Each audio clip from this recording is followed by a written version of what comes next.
Now, one of the differences that you will find between enterprise funds and what we had looked at before with the governmental funds, the general long-term assets, is this question. Should interest incurred on debt during construction be capitalized? What do we do with capital projects fund? Do we capitalize interest during construction? No, but in this case, yes, we do. And this is a key difference between the two. So very important point, keep that in mind. Okay.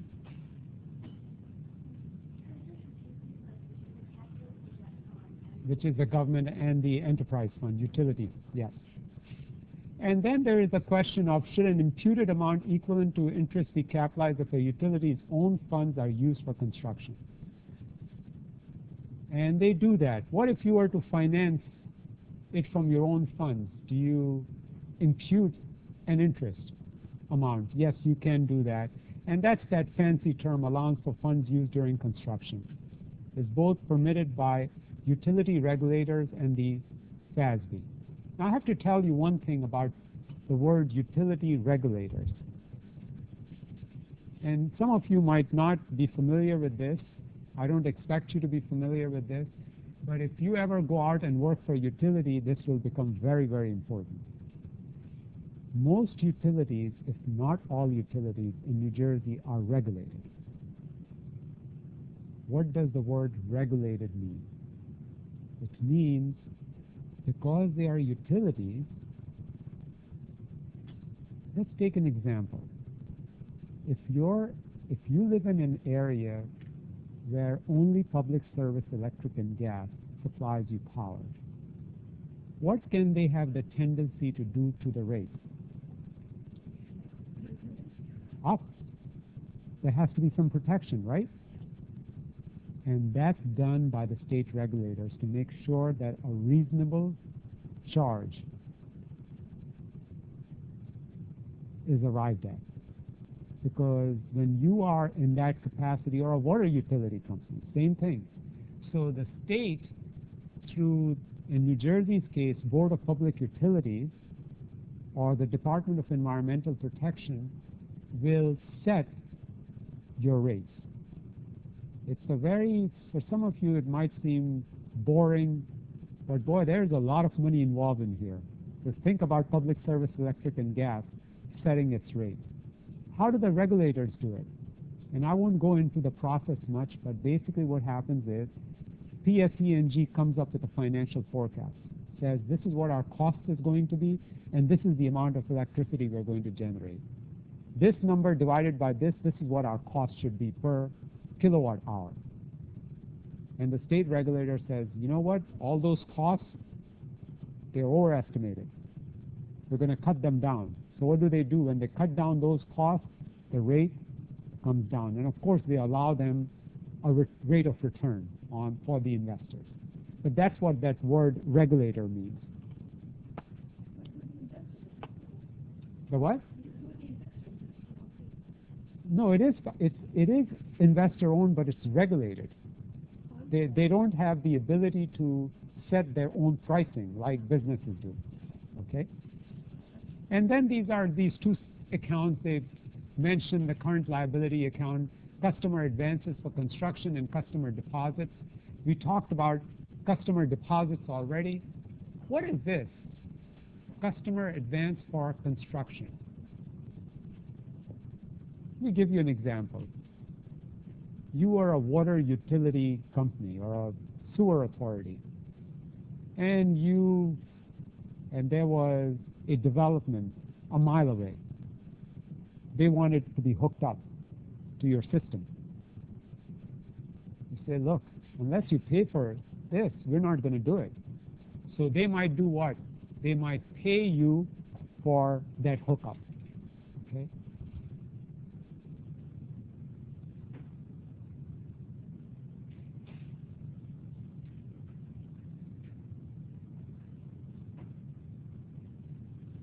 And this is nothing new. We talked about the bonds and the long-term liabilities. Do you accrue interest on the financial statement for enterprise funds? Yes. Yes, you do, because it's what? Full accrual basis, not modified accrual basis. Okay. And there are various transactions that are shown, and you should go through one of the cycles of transactions. I'm not going to hold you accountable for doing a set of transactions as far as the journal entries go, but you should know what the cycle of transactions are.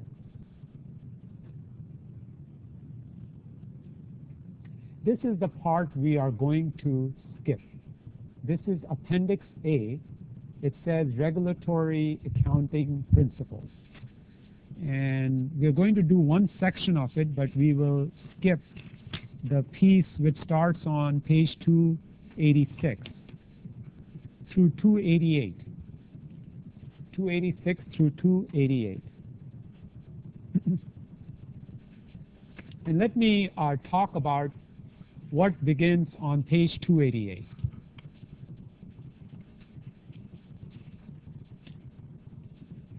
Okay. Now, this is not the most interesting subject in the world, but for some reason, the CPA exam seems to have questions on this subject. Okay?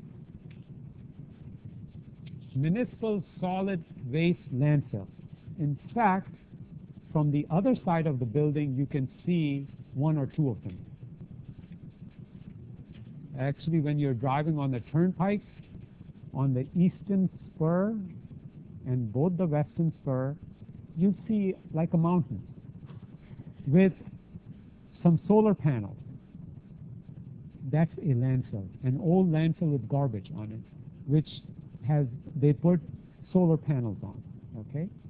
So the question is, how does this come into our discussion today?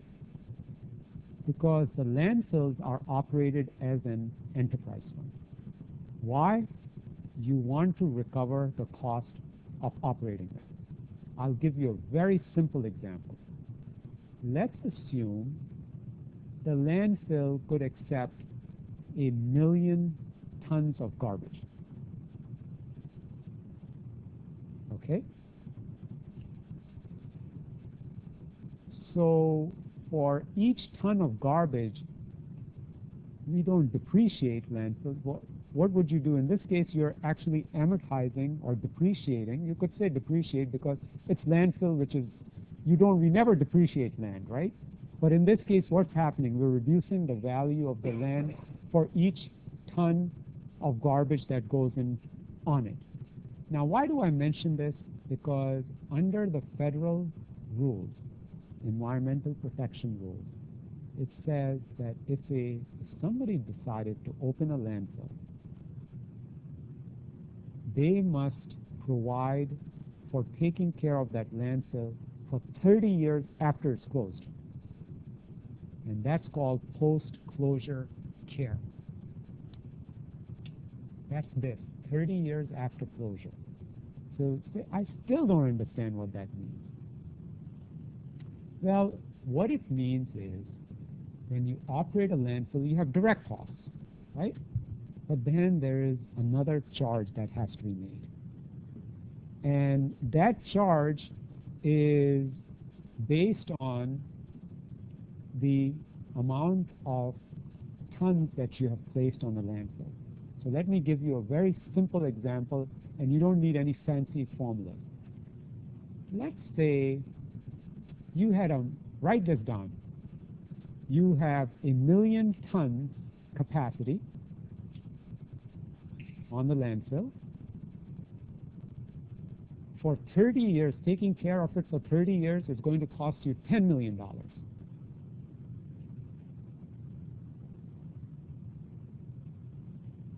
So far, you have placed in that landfill 200,000 tons of garbage. How much should you have in the reserve account? in the post-closure reserve account. And I haven't taught you anything. I want you to do this intuitively. So, again, landfill capacity is what? 1 million tons. How much would it cost for 30 years? $10 million. You have placed into the landfill so far 200,000 tons.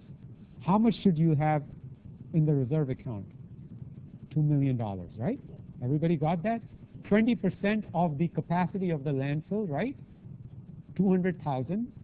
So 20% of the amount that you need, right? And that's the calculation that all landfills are required to do for post-closure care. So just write down this formula. Now comes the fancy formula, okay? And it's,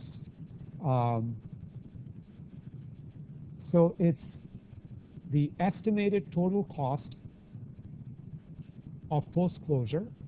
Put that up first. Estimated total cost of post-closure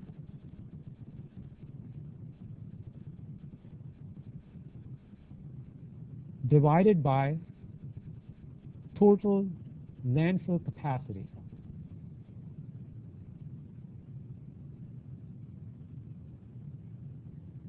Times landfill capacity used to date.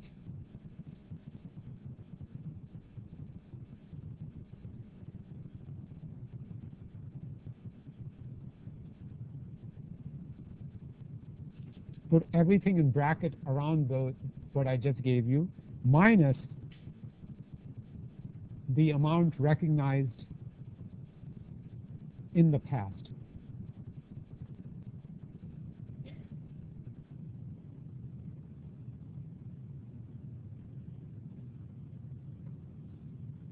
Okay, now think about this formula for a moment. We just did this. Okay, so you're getting a per unit cost times what you have used to date minus what you have set aside already is what you need more of. And that's what that is. So what is this post-closure care all about? You know, New Jersey has the distinction of having many landfills. And landfills are not good. Why are they not good? Because they produce not only bad smell, but also they leach water through the garbage. It goes down and it contaminates groundwater. Okay? Very, very bad stuff. And the word actually is called leachate.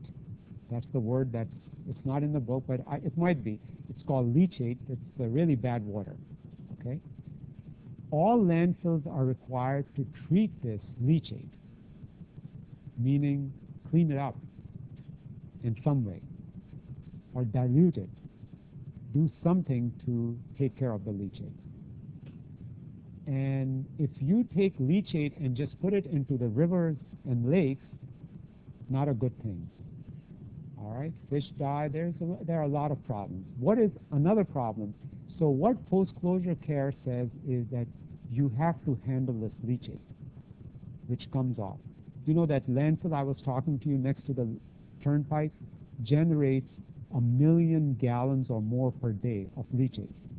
Just think about it. Rain goes in and it just permeates through it. It's and the only reason I know about this stuff is because I was involved in doing some of the financial planning for this. It's amazing. And I guess it's true with many things. The things which seem the most disgusting, the most boring, that's where a lot of the money is to be made. I know it's kind of, but that's where that's why garbage men, right?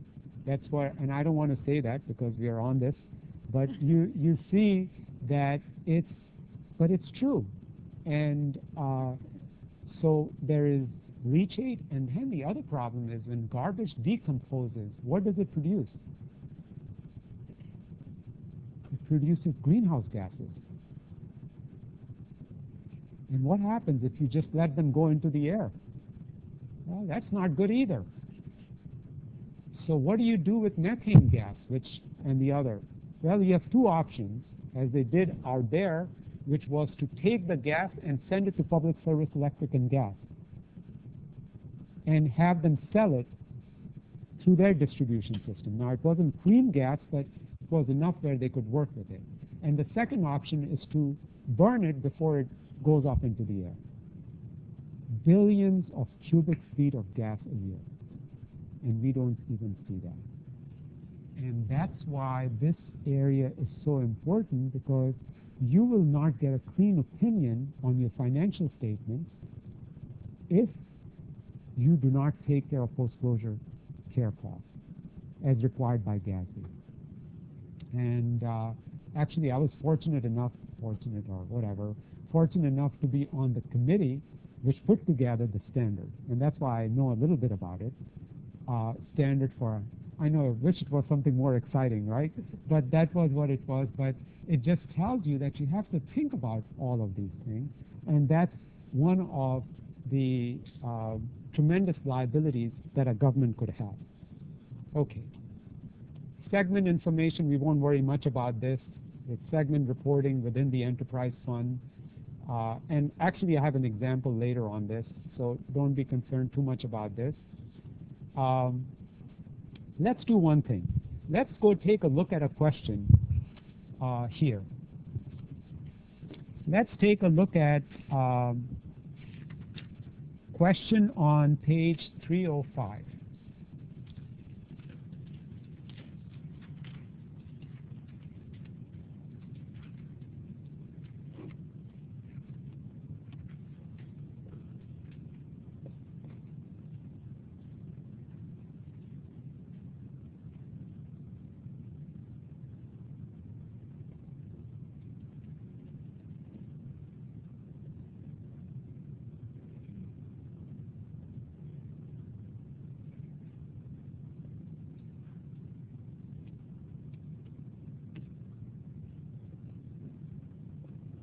Okay.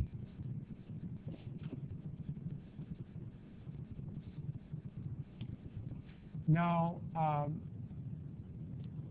so the question here is, what's wrong with this statement? Any volunteers?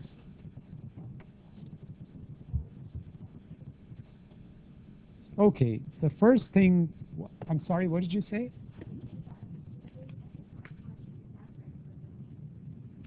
So you mean the internal service fund shouldn't be put in the total?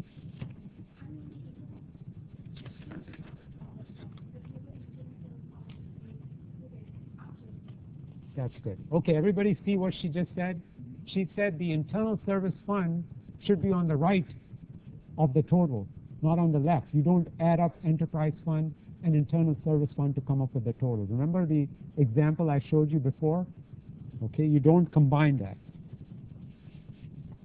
Any other stuff? Good. Operating and non-operating. We don't have that distinction here, right? What else?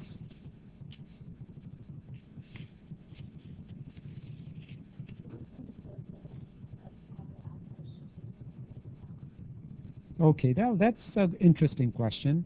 Loss on disposal is a non-operating item, right? So it should be shown there in the non-operating category, right? What else? No, depreciation is okay. It would be in the operating, but the line above that, interest expense, where should that be? Interest expense in a separate non-operating area. How about investment income? That's also non-operating. So those are the three things that I see. One is investment income, interest expense, and as she said, loss on disposal of capital assets. They are all non-operating items. What else do you see? For the what? Yes. Yes, total enterprise fund, but there is something more than that. Total, yeah. Good, excellent. Because if it is if it satisfies, and I didn't tell you this before, but please make sure you put this down. The major classification, remember major fund category we talked about? That applies to enterprise funds. So if it's a major fund, you have to show it separately. So what he's saying is if you should show the major funds separated instead of one total enterprise fund. And if it's not major, you just say other enterprise funds and put everything underneath that. What else do you see?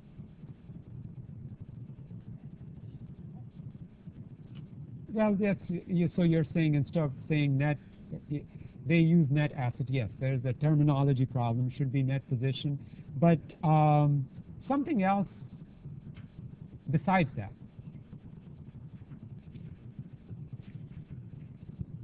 So everybody see what Lilia just said? Instead of net asset, it should be net position. If you had the last edition of the book, it would have said net asset, because this was a recent change, okay? What else do you see?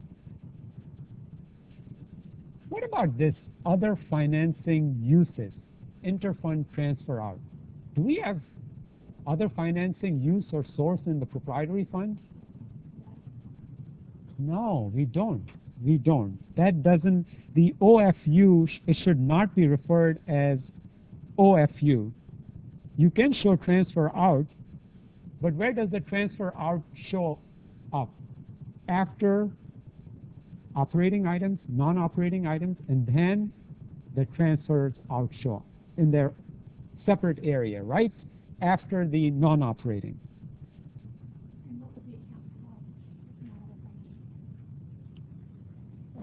What was that? I think hold on, I'll tell you I don't know if the book refers to it or it just says,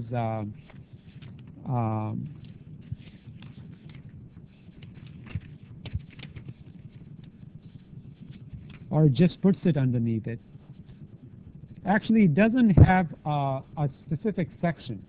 It just says, in this example, income before contributions. So that's the title, but it has to be before net position. But Liz, the response to your question is, you can say net before transfer out or net before contribution. Okay? Yeah.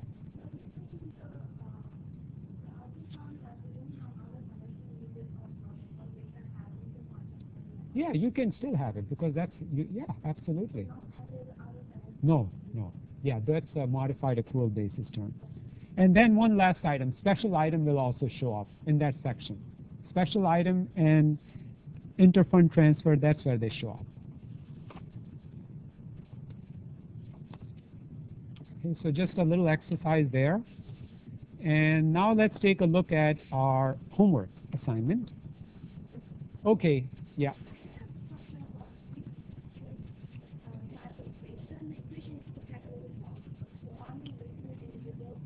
Yes, for the current year.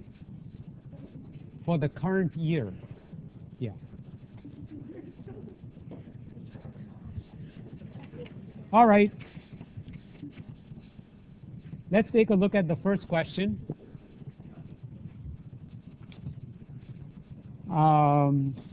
Which page is this on?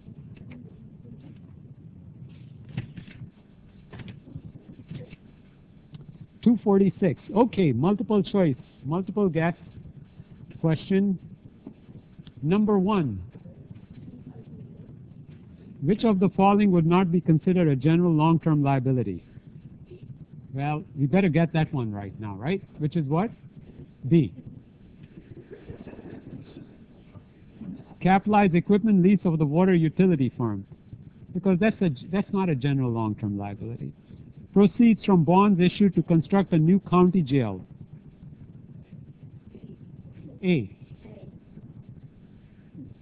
Number 3, liability for long-term debt issued to finance a capital project will appear in which financial statement? A. Yeah, that's good. Now comes the interesting part. 4, what is the interest? What's the word? Expense. Expense. Expense means what? Okay. For the fiscal year ending December 31st. Well, what is it? C. Good. I'm glad you got that. How about number 5? What is interest expenditure? Good, good. I'm glad everybody got that. Okay. Number 6. Debt service funds may be used to account for all of the following except C, amortization of premiums. And number 7, expenditures for redemption of principal should be when the bond principal is legally due. D. Number 8, which one of the following would be reported in the GA column of the GW financial statement? It's D. D as in David. Okay. All right. Number 9, the liability of special assessment bonds for which the city is not obligated. D. Yeah.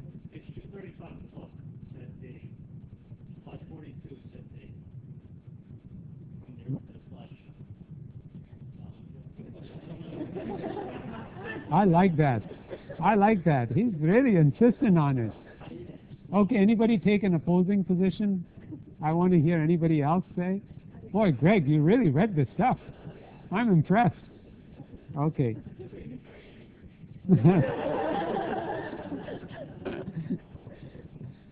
Okay, anybody else say anything else?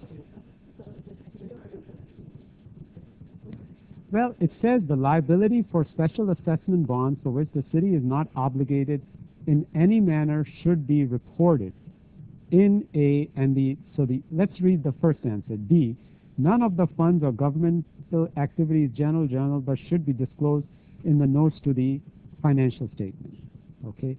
And D, agency fund general journal. Let me ask you a question. Is there a general journal in the agency fund? And but you know what? I do recognize your point. And if it said agency fund, this is just a matter of terminology. That's why you had it wrong. It's, but you're absolutely right with that. Yeah. Yeah. Okay. Yeah. So that's question 1. I'm a little confused because... Question 1? Yeah, because your slide, as well as the book, your slide 6-5, says examples of general long-term liabilities include capital lease obligations. But not of water utility fund. It says water utility fund. That's an enterprise fund. Do you see that, Liz? Read the, it says water utility fund. So why would you and so that's not it's not a general long-term liability because general applies to general fund? Yeah, general liability is okay, but let's go back to the basics. General long-term liability applies only to the obligation of the governmental funds, not the enterprise fund. Yeah, yeah. That was the first slide. Remember, difference between long-term liabilities and general long-term liabilities, if you go back to that. Yeah. Okay, number 10. Which of the following statements regarding debt service funds is true? C. A debt service fund is used only for debt service activities related to general long-term liabilities. What did you say?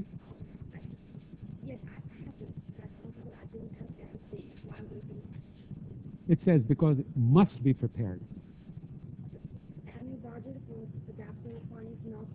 It's not required. No, it's not required. Yeah.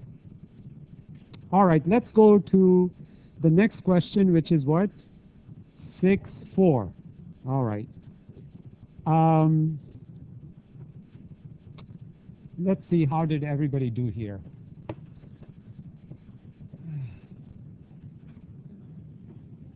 Here's the answer.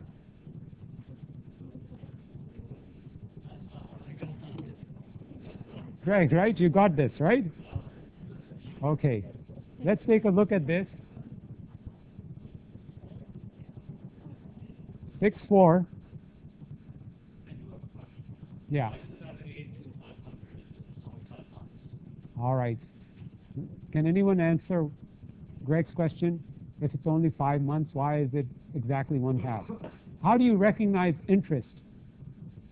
In the debt service fund, is it dependent on how many months, or is it dependent on when it's legally due? Yeah. So this is the trick to this question. Not trick, but the methodology. So we know we need what? $82,500, right? We sold the bond at a premium, right? So we got what?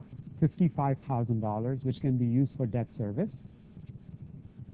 We got 1 month of accrued interest when we sold the bond. So we've got this much money sitting in the debt service fund when we sold the bond. So to make the payment, we need what? $13,750. Now these amounts happen to be the same, but that's how this amount is arrived at.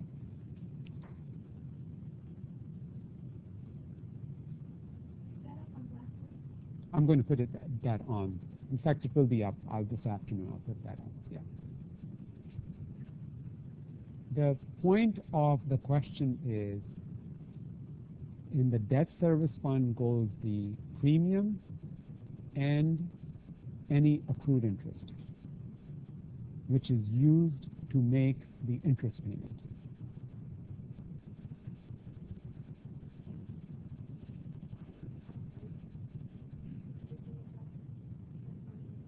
Well, this is, remember, this is your budgetary entry.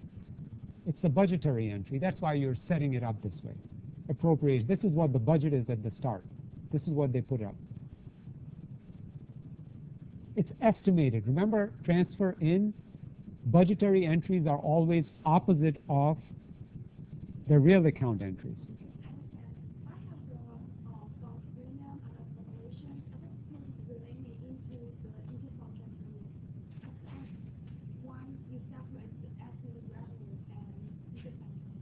Because the estimated revenue is what's coming from the accrued interest. And interfund transfer in is what is coming from the general fund. This is coming from, that's why I said the confusing part is that these two numbers are the same, and people might get confused about it, but they are two separate items. This is interest that's received, and this is transfer in from the general fund.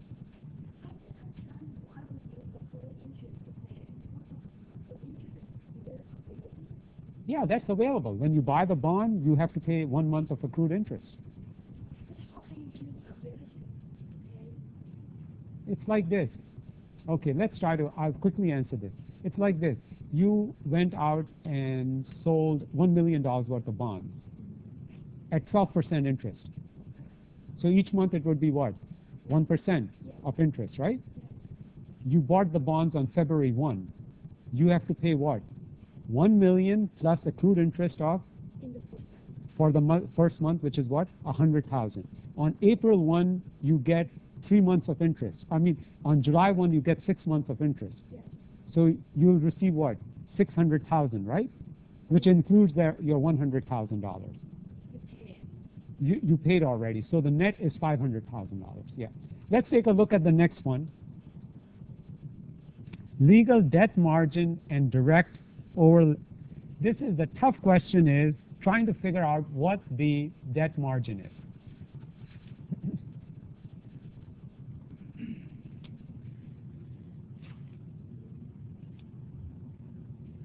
Okay.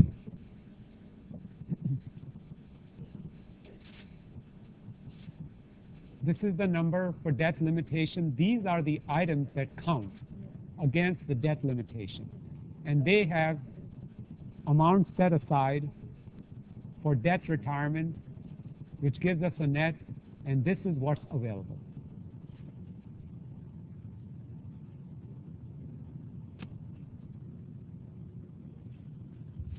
Any questions?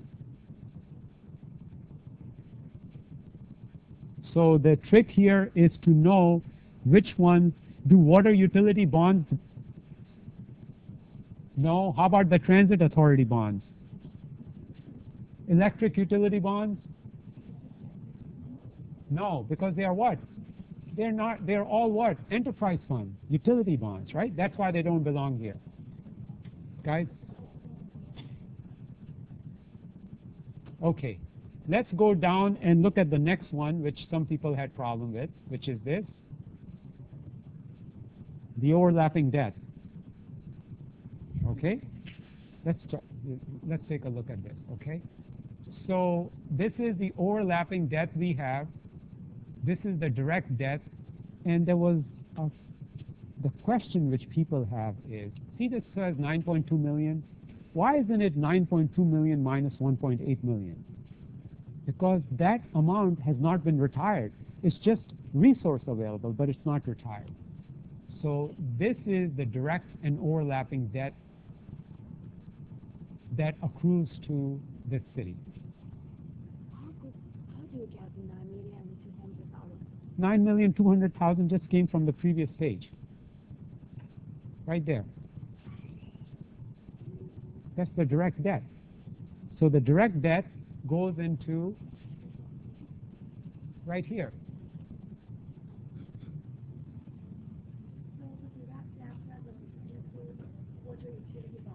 No, it doesn't include because they're all enterprise fund. This is governmental, remember, yeah? Okay. I'll put this up. Okay,